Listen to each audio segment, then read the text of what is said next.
علیکم ورحمۃ اللہ وبرکاتہ۔ السلام علیکم ورحمۃ اللہ۔ اعوذ باللہ من الشیطان الرجیم، ربی یسر ولا تعسر وتمم بالخیر، ربی اشرح لی صدری ویسر لی امری واحلل عقدۃ من لسانی یفقہوا قولی۔ التفرد کا ٹاپک آج ہم لوگ پڑھیں گے لیکچر نمبر 33 میں، ہوا انفراد راوin بحدیث لا یرویان۔ یہ جو ہے تفرد ہوتا ہے، یعنی کہ اکیلا بیان کرنا، انفراد ہوتا ہے راوی کا کسی حدیث میں جو کسی اور نے روایت نہ کی گئی ہو۔ اس میں وہی پیچھے والی ڈیفینیشن جو میں نے آپ کو بتائی کہ ایک شیخ کے 10 شاگردوں 9 ایک حدیث بیان کریں اور 10واں ایک بالکل مختلف بیان کرے، تو وہ تو بالکل قابل قبول نہیں ہے۔ پھر اس میں منکر اور شاذ کا بھی ایشو آ جاتا ہے۔ تو دیکھیے اب بیسک فرق کیا ہوا؟ بیسک فرق یہ کہ دیکھیے اگر تو کوئی بالکل الٹی بات بیان کرے اور ضعیف راوی ہو تو وہ روایت بالکل ہی ثقات کے مخالفت میں جائے گی اور اس کو ہم منکر کہیں گے۔ شاذ میں ایک شیخ سے ایک راوی نقل کرے اور باقی تلامذہ کی مخالفت کرے، مگر تفرد میں شاگرد ہی ایک ہوتا ہے، استاد کا، بے شک یہ بعد میں پھیل جائے۔ یعنی کہ ایک طبقے میں ایک راوی ہو، جیسے بخاری کی شروع کی روایتیں پہلی اور آخری بھی، تو اس میں حضرت عمر سے علقمہ جو ہیں وہ واحدیں بیان کرنے والے صحابوں میں حضرت عمر اکیلے، پھر ایک اور آگے آتے ہیں راوی، میں ان کا نام بھول گیا، وہ بھی اکیلے، اس کے بعد بہت سارے لوگوں نے وہ حدیث بیان کی ہے، تو پھر وہ مشہور ہو گئی تیسرے چوتھے طبقے میں۔ اب یہ حدیث صحیح ہے، تو دیکھیے تفرد کی یہ مثال ہوتی ہے، تو تفرد زیادہ تر قابل قبول نہیں ہوتا، کبھی کبھار قرائن کی بنیاد پہ قابل قبول ہوتا ہے۔ شاذ میں یہ ہوتا ہے کہ جو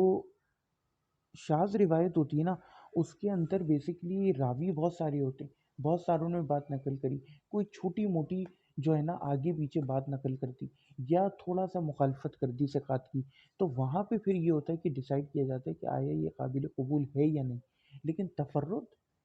دیٹ از کہ ایک ہی راوی بیان کرے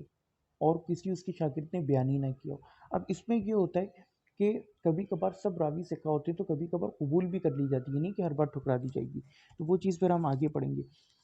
تو اس کی مثال میں سے ایک ہم پڑھ لیتے ہیں، صراط التسبیح۔ موسیٰ بن عبد العزیز، ایک تو یہ قلیل الروایہ راوی ہے، پھر یہ جو ہے حکم بن ابان سے بیان کرتا ہے۔ تو یہ کیسے ہو سکتا ہے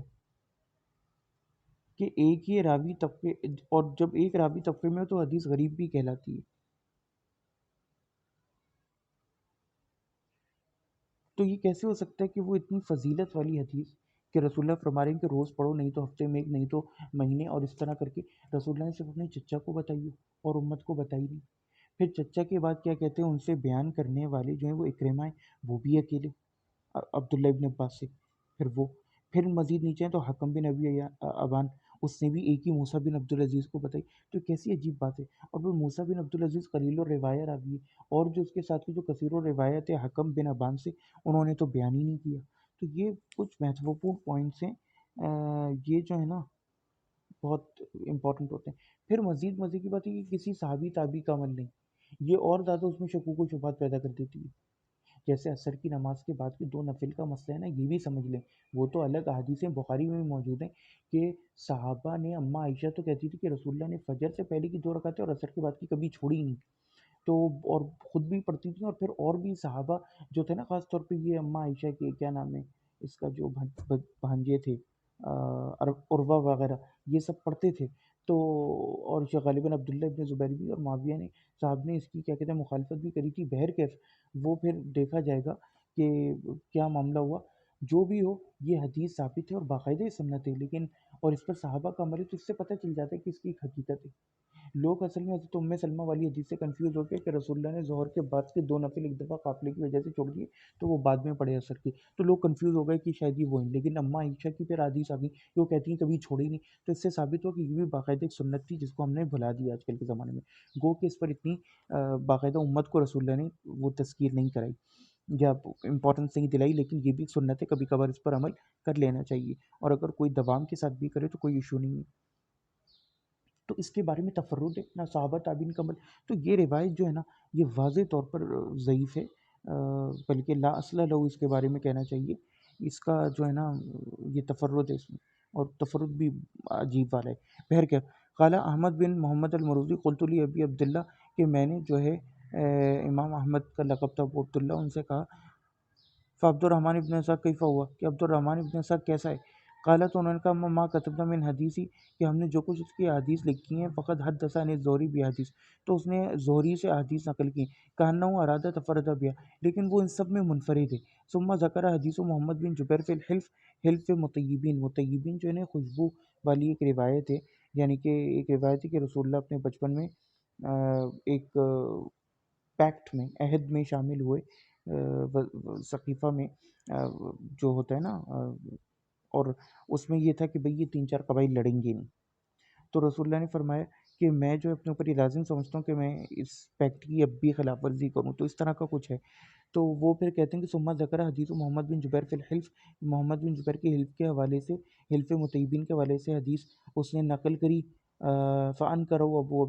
عبداللہ، تو جو ہے ابو عبداللہ نے اس کا بھی انکار کیا، وقال ما رواہ غیرہ، کہ اس کے علاوہ اور کسی نے اس کو روایت نہیں کی۔ آپ کو امام احمد کی جو ہے اس میں مل جائے گا روایت المروزی، وقد یکون المتفرد ثقۃ وقد یکون ضعیفا، کبھی کبھار ایسا ہوتا ہے کہ متفرد ثقہ ہو اور کبھی کبھار ضعیف ہو، یہ وہ بات آ گئی۔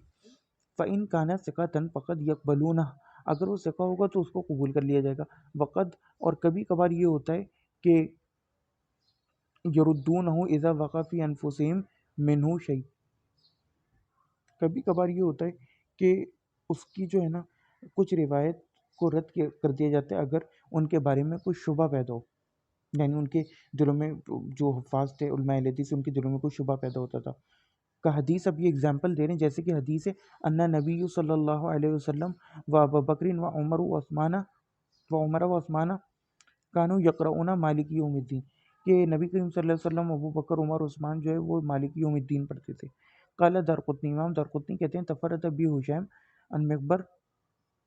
ان زہری ان سالم بن عبداللہ ان ابی عبداللہ ابن عمر، تو یہ امام دارقطنی اپنی جو ہے اطراف الاطراف میں دارقطنی میں کہتے ہیں کہ یہ جو ہے نا اس میں تفرد ہے حشیم کا، لیکن اب دیکھیے اس تفرد کے باوجود یہ روایت قابل قبول ہے۔ اور یہاں پہ یہ بات بھی دماغ میں رکھیں کہ قرآن کی 7 اشرا 7 کراتے ہیں مشہور، چھپا ہوا ہے، ملتا ہے سعودی عرب مدینہ سے بھی، ملیکی یوم الدین ورژن نافع کی قرات میں ہے، غالباً ابن کثیر والی اس میں بھی ہے، قانون نافع میں بھی ہے، اور جہاں تک مجھے یاد پڑا اسی طرح دوری یا سوسی میں بھی ہے، اور قلفن حمزہ میں بھی ہے، تو یہ جو ہے نا واضح قرات زراط الذین انعمت علیہم، یہ سب جو ہے نا وہ ثابت ہیں۔ وہ حدیث ابن مبارک ان محمد بن شعیب ان نعمان ان مقول ان ابی دردہ موقوفاً، اور اسی طرح ابن مبارک ان محمد کی جو حدیث ہے محمد بن شعیب ان نعمان ان مقول کی ابی دردہ سے موقوف ہے، من الناس مفاتیح للخیر، کہ لوگوں میں سے وہ ہیں جو خیر کی چابیاں، وہ مغالق للشر، اور ایسے ہیں جو تالے ہیں شر کے لیے۔ قال ابن سعید کہتے ہیں تفرد بھی ابن المبارک، ابن المبارک نے اس میں تفرد اختیار کیا، وہ غریب للاسناد، اور یہ غریب ہے، یعنی کہ ایک ہے بیان کرنے میں اس سند کو، صحیح لیکن یہ صحیح ہے، تو یہ جو ہے نا